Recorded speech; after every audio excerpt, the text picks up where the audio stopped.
Blue lock season 2 episode 10। तो episode की शुरुआत में हम सीडो को देखते हैं जो कि इत्सुकी की जगह पर सेकेंड हाफ में खेलने वाला है। रिन ये देखकर कहता है कि अंडर 20 टीम से उसे यही उम्मीद थी। तभी सीडो उसके पास पहुंचकर उसे चिढ़ाने लगता है। ये देखकर इसागी उन दोनों को अलग करने की कोशिश करने लगता है। दूसरी तरफ कमेंटेटर्स भी सीडो को देखकर हैरान हो गए थे क्योंकि उनके पास इस प्लेयर के बारे में कोई भी इंफॉर्मेशन नहीं था। इधर इसागी सोचने लगता है कि सीडो के आने से अब अंडर 20 टीम और भी ज्यादा स्ट्रांग हो जाएगी।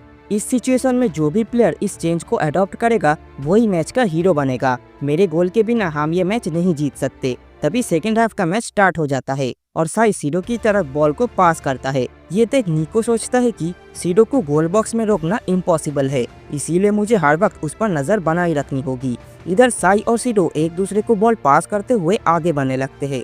सीडो की स्पीड देखकर सभी लोग हैरान हो गए थे, यहाँ तक कि वो अपने टीम फॉर्मेशन के बारे में भी नहीं सोचता। उसकी मूवमेंट्स देखकर निको भी कंफ्यूज हो जाता है। तभी साई सीडो को एक शानदार पास करता है जो देख चिगिरी उसे रोकने के लिए आगे आता है, पर तभी वहाँ पर सैंडो भी पहुँच जाता है। फर्स्ट हाफ में सैंडो खुद गोल करने की सोच रहा था, लेकिन सीडो के आते ही वो एक डिकॉय की तरह काम करने लगता है, जिसका फायदा उठा के सीडो बॉल लेकर आगे निकल जाता है। अब पूरी ब्लू लॉक टीम उन्हें रोकने की कोशिश करने लगते हैं, इसीलिए वो बॉल सीधा साई को पास करता है और ठीक गोल के सामने पहुंच जाता है। अब आके साई उसे कर्विंग पास देता है तो सीडो भी हवा में जंप करके बॉल को रिसीव कर लेता है। वो बस गोल करने ही वाला था कि तभी निको आकर उसके पैर में अपना पैर मार देता है, जिससे सीडो गोल नहीं कर पाता। यह देखकर रेफरी निको को येलो कार्ड दे देता है। इधर सीडो निको के ऊपर गुस्सा हो जाता है और उससे लड़ने के लिए आगे बढ़ता है। तभी साई उसे रोकते हुए कहता है कि अगर तुम अपने करियर को खत्म करना नहीं चाहते तो गुस्सा छोड़कर गोल करने पर फोकस करो। मुझे तुम डिसअपॉइंट करने की जगह पर कुछ गोल्स करके दिखाओ।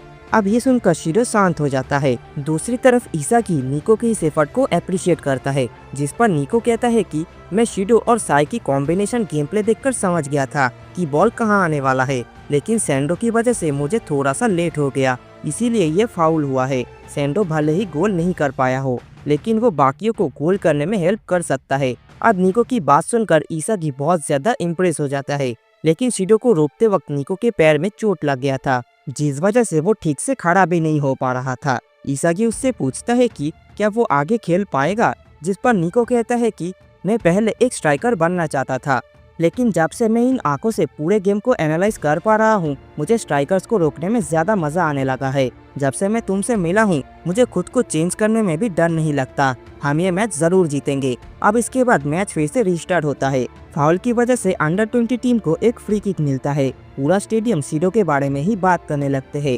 अब फ्री किक के लिए सीडो और साई एक दूसरे के साथ बहस करने लगते हैं। साई सीडो से कहता है कि तुम्हें थोड़ा रियलिस्टिक होकर सोचना चाहिए, जिससे हम ये गोल कर सके। हम दोनों के लिए ये गोल करना मुश्किल होने वाला है, इसीलिए तुम्हें अपनी आंखों से देखना होगा कि हम ये गोल कैसे कर सकते हैं। इस पर सीडो कहता है कि मैं किलर मूव के बारे में सोच रहा हूँ, लेकिन उसके लिए मुझे तुम्हारी मदद चाहिए। इस पर साई भी हाँ कह देता है। इसके बाद सीडो फ्री किक लेने के लिए आगे बढ़ता है, जो देख सभी को लगता है कि सीडो ही शॉट लेने वाला है, लेकिन तभी सीडो बॉल क्रॉस करके लेफ्ट की तरफ भागने लग जाता है। अब ये देखकर सभी को लगता है कि अब साई शॉट लेने वाला है, पर चिगिरी साई का प्लान समझ गया था, इसीलिए वो तुरंत सीडो की तरफ भागने लग जाता है।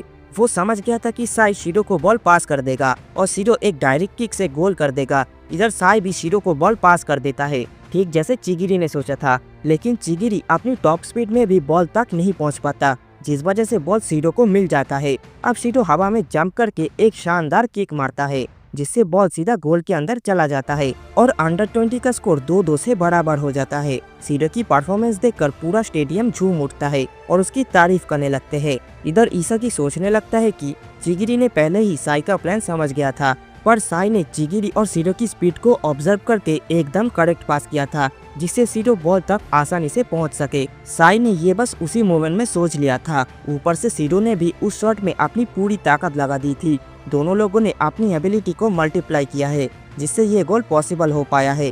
ब्लू लॉक सीडो की विजन को ठीक से समझ नहीं पाया था, लेकिन साई ने उसे अच्छे से रीड किया है। अगर हमने इन दोनों को नहीं रोका तो हम ये मैच हार जाएंगे। तभी हम देखते हैं कि चिगिरी के पैर में क्रैम्प्स आ जाते हैं और निको के एंकल में भी दर्द होने लगता है। अब ये देखकर जिनपाची उन दोनों को रिप्लेस करने के बारे में सोचने लगता है। वो कहता है कि हमारा प्लान पहले ही फेल हो गया है, अब हमें एक ऐसा प्लेयर चाहिए जो गेम को आगे लेकर जाए और मैच में एक एंकर का रोल प्ले करे। इधर चिगिरी सोचने लगता है कि मैंने फुटबॉल छोड़ दिया था और उसी की वजह से ट्रेनिंग भी बंद कर दी थी। अगर मैं ट्रेनिंग करता रहता तो आज मैं बिल्कुल ठीक होता, इसीलिए अब मुझे इस स्टेज में फुटबॉल छोड़ने की सजा मिल रही है। इसके बाद चिगिरी की जगह पर हियोरी और निको की जगह पर रियो को रिप्लेस किया जाता है। चिगिरी ग्राउंड से वापस लौटते वक्त रोने लगता है, जो देख जिनपाची उससे कहता है कि अब रोने से क्या फायदा, तुम्हें इसके बारे में पहले से ही सोचना चाहिए था। तुम्हें ग्राउंड में एक ऐसी बॉडी लेकर जानी चाहिए थी जो मैच खत्म होने तक फील्ड पर खेल सके। तुम्हारी फ्रस्ट्रेशन बता रही है कि तुम अपनी गलतियों को समझ चुके हो। दूसरी तरफ रियो नागी से कहता है कि मैंने तुम्हें ज्यादा इंतजार तो नहीं कराया ना, जिस पर नागी मैच से पहले रियो के साथ हुई कॉन्वर्सेशन को याद करता है और कहता है कि मुझे पता था कि तुम फील्ड पर जरूर आओगे। अब ये सुनकर रियो उससे कहता है कि मुझे पता है कि तुम 3-4 गोल और कर सकते हो, इसीलिए हम ये मैच नहीं हार सकते। इसके बाद मैच फिर से रिस्टार्ट होता है और रिन इसाकी को बॉल पास करता है। इसाकी सोचने लगता है कि हियोरी के आने से अब स्ट्रेटेजी पूरी तरह से चेंज हो गई है। ये सेम स्ट्रेटेजी हमने ब्लू लॉक में कई बार प्रैक्टिस की है। अब हम सभी बिना रुके अपनी एबिलिटीज की मदद से गोल की तरफ भागने लगेंगे और रिन हमारी सेंटर में होगा। हियोरी की स्ट्रेंथ अपनी विजन है, जिसकी मदद से वो हम में से किसी को भी बॉल पास कर सकता है और वो मैच में बहुत काम रहता है। अब जैसे ही बॉल हियोरी के पास जाता है, अंडर 20 का मिरोकू उसे रोकने के लिए आ जाता है, लेकिन वो अपनी विजन की मदद से अपनी चारों तरफ देखने लगता है और फिर वो बॉल कारासु को पास कर देता है। तभी कारासु को रोकने के लिए वहाँ पर अंडर 20 का 2 डिफेंडर्स आ जाते हैं, जो देख कारासु बॉल फिर से हियोरी को पास करता है। इसके बाद हियोरी बॉल को सीधा गोल की तरफ शूट करता है। सभी को लगता है कि ये पास रिन के लिए है, लेकिन तभी बॉल नागी की तरफ जाने लगता है। ये देख काजुमा उनके बीच आ जाता है, पर नागी बॉल को इग्नोर कर देता है, जिससे बॉल खाली स्पेस में चला जाता है। अब इसाकी दौड़ते हुए बॉल तक पहुंचने की कोशिश करता है। वो सोचने लगता है कि मैं इस पास का कब से इंतजार कर रहा था। अब ऐसा सोचते हुए वो बस गोल करने ही वाला था कि तभी वहाँ पर ओलिवर आकर इसाकी को रोक देता है। ओलिवर को वहाँ देखकर इसाकी एकदम शॉक हो जाता है।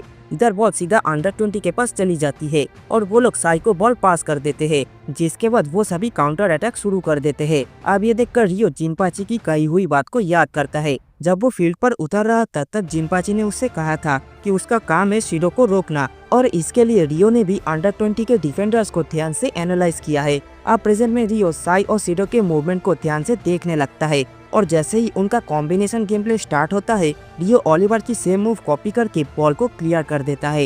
ये देखकर ओलिवर भी शॉक हो जाता है। आगे रियो कहता है कि उसका काम है शिरो को रोकना और उसके होते हुए वो एक भी गोल नहीं कर सकता। और इसी के साथ ये वाली एपिसोड भी यहीं पर खत्म हो जाती है। तो दोस्तों, आज का ये वाला एपिसोड आप लोगों को कैसा लगा कमेंट बॉक्स में जरूर बताना, और वीडियो पसंद आए तो लाइक एंड शेयर जरूर कर देना। चैनल पर नए हो तो सब्सक्राइब करके बेल आइकन को भी दबा देना। मैं मिलता हूँ आप लोगों से अगली बार, तब तक के लिए गुड बाय।